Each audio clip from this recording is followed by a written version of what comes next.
नमस्कार। आज के इस विश्लेषण में हम भारतीय राजनीति के एक बेहद अहम और चर्चित पहलू पर बात करेंगे। हम राहुल गांधी के पिछले 20 सालों के राजनीतिक सफर का गहराई से अध्ययन करने वाले हैं। बिना किसी राजनीतिक झुकाव के सिर्फ डेटा, तथ्यों और घटनाओं के आधार पर हम ये समझेंगे कि 2004 से लेकर आज तक उनका नेतृत्व कैसे विकसित हुआ है। तो चलिए सीधे इस चर्चा की शुरुआत करते हैं। इस पूरे सफर को आसानी से समझने के लिए हमने इसे 4 मुख्य हिस्सों में बांटा है।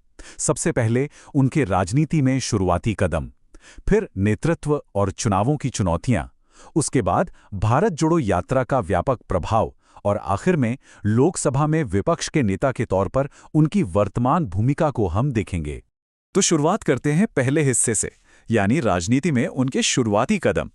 ये एक ऐसा दौर था जहां सारा फोकस युवाओं को मोबिलाइज करने और जमीनी स्तर पर बदलाव लाने पर था।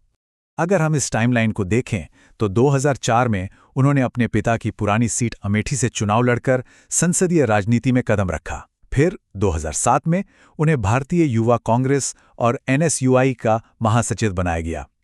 यह एक बहुत बड़ा कदम था, क्योंकि यहां से संगठन के भीतर उनका रोल बढ़ना शुरू हुआ, जो आगे चलकर 2013 में उन्हें कांग्रेस पार्टी के उपाध्यक्ष पद तक ले गया। 1 लाख!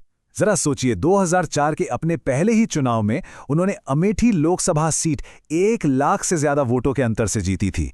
ये पार्टी के लिए एक धमाकेदार शुरुआत थी, जिसने दिखाया कि अपने पारिवारिक गढ़ में उनका समर्थन कितना मजबूत था।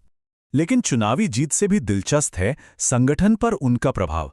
जब 2007 में उन्हें युवा विंग की जिम्मेदारी मिली, तब भारतीय युवा कांग्रेस में सिर्फ 2 लाख सदस्य थे। उनके आने के बाद कुछ संगठनात्मक बदलाव हुए और देखते ही देखते ये संख्या 25 लाख यानी 2.5 मिलियन सदस्यों तक पहुंच गई। ये डेटा बिल्कुल साफ करता है कि शुरुआती दौर में उनका पूरा फोकस युवाओं को पार्टी से जोड़ने पर था। अब आते हैं दूसरे दौर पर, नेतृत्व और चुनावी चुनौतियां। सच कहें तो कांग्रेस पार्टी और खुद उनके नेतृत्व के लिए ये एक बेहद कठिन फेज साबित हुआ। इस दौरान जिम्मेदारियां काफी तेजी से बढ़ीं। 2013 से 2016 तक उपाध्यक्ष रहने के बाद उन्होंने 2017 से 2019 तक कांग्रेस अध्यक्ष का पद संभाला। उन्हीं के नेतृत्व में पार्टी ने 2014 और 2019 के बड़े लोकसभा चुनाव लड़े। 2019 के चुनाव में तो उन्होंने न्याय यानी न्यूनतम आय योजना जैसी एक बड़ी नीति भी पेश की, जिसका मकसद पार्टी को वापस सत्ता में लाना था। लेकिन जमीनी नतीजे कुछ और ही कहानी कह रहे थे। ये चार्ट उस वक्त की सच्चाई को बिल्कुल साफ दिखाता है। 2009 में कांग्रेस के पास 206 लोकसभा सीटें थीं, लेकिन 2014 आते आते ये नंबर गिरकर महज 44 पर आ गया। 2019 में थोड़ा सा सुधार जरूर हुआ और सीटें 52 हुईं, लेकिन कुल मिलाकर ये डेटा उनके नेतृत्व के दौरान पार्टी के एक बड़े चुनावी पतन को साफ तौर पर दर्शाता है। और ये चुनौतियां सिर्फ राष्ट्रीय स्तर पर नहीं थी, बल्कि उनके व्यक्तिगत चुनावों में भी दिखाई दीं। 2019 के चुनाव नतीजे काफी मिले-जुले रहे। एक तरफ जो अमेठी सीट लंबे समय से उनका पारिवारिक गढ़ थी, वहां उन्हें स्मृति ईरानी से 55,120 वोटों से हार का सामना करना पड़ा। वहीं दूसरी तरफ केरल के वायनाड से उन्हें 4,31,770 वोटों के विशाल अंतर से शानदार जीत मिली। यहां राजनीति में सच में एक बहुत बड़ा बदलाव था। इन चुनावी उतार चढ़ावों के बीच कानूनी चुनौतियां भी इस सफर का एक बड़ा हिस्सा बन गईं। अप्रैल 2019 में कोलार की एक रैली में दिए गए एक बयान पर मानहानि का केस दर्ज हुआ। इसका नतीजा ये हुआ कि मार्च 2023 में उन्हें दोषी ठहराया गया और लोकसभा से अयोग्य घोषित कर दिया गया। ये भारतीय राजनीति में एक अभूतपूर्व घटना थी। हालांकि अगस्त 2023 में सुप्रीम कोर्ट ने इस सजा पर रोक लगा दी और उनके लिए संसद में वापसी का रास्ता साफ हो गया। अब बात करते हैं इस जर्नी के तीसरे और शायद सबसे अहम चरण की, भारत जोड़ो यात्रा का प्रभाव। 2022 के अंत में शुरू हुआ ये एक ऐसा जमीनी आंदोलन था जिसने राजनीतिक माहौल को काफी हद तक बदल दिया। आखिर इस यात्रा के मुख्य उद्देश्य क्या थे? इसका प्राइमरी लक्ष्य राष्ट्रीय एकता को बढ़ावा देना और विभाजनकारी राजनीति का मुकाबला करना बताया गया। इसके अलावा आर्थिक विकास, सामाजिक न्याय पर जोर देना और सबसे जरूरी चीज कांग्रेस पार्टी की जमीनी पकड़ को वापस मजबूत करना इसका मकसद था। 4080 किलोमीटर ये दूरी कोई छोटी बात नहीं है। 12 राज्यों और 2 केंद्र शासित प्रदेशों को पार करते हुए इस विशाल मार्च ने पूरे देश का ध्यान अपनी ओर खींचा। और इस लंबी दूरी को तय करने में पूरे 137 दिन लग गए। लगभग 5 महीने तक चला यह जनसंपर्क अभियान आखिरकार श्रीनगर में तिरंगा फहराने के साथ खत्म हुआ। इतने लंबे समय तक लगातार सड़क पर लोगों के बीच रहने से एक बिल्कुल नई ऊर्जा पैदा हुई।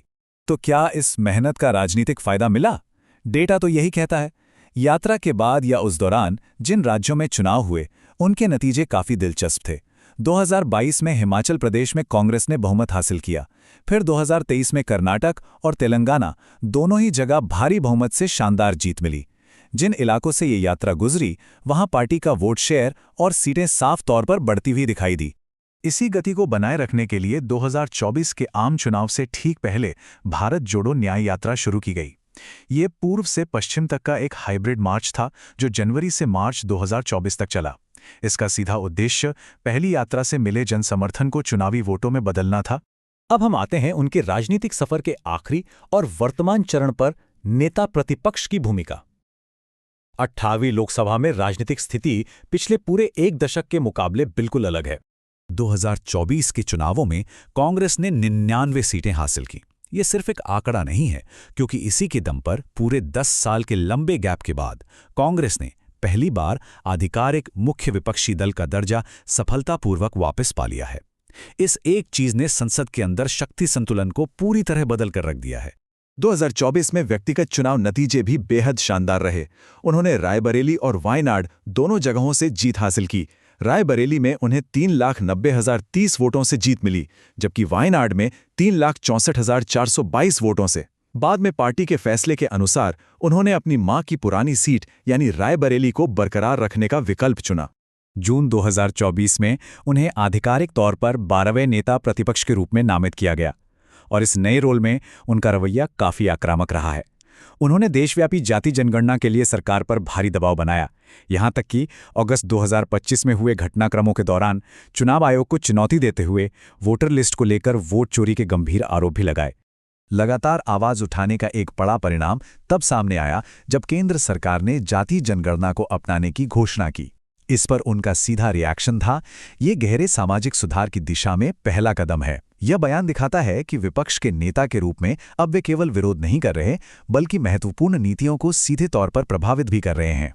तो ये था 2004 के एक युवा सांसद से लेकर चुनावी संघर्षों से गुजरते हुए आज के सशक्त नेता प्रतिपक्ष तक का पूरा सफर।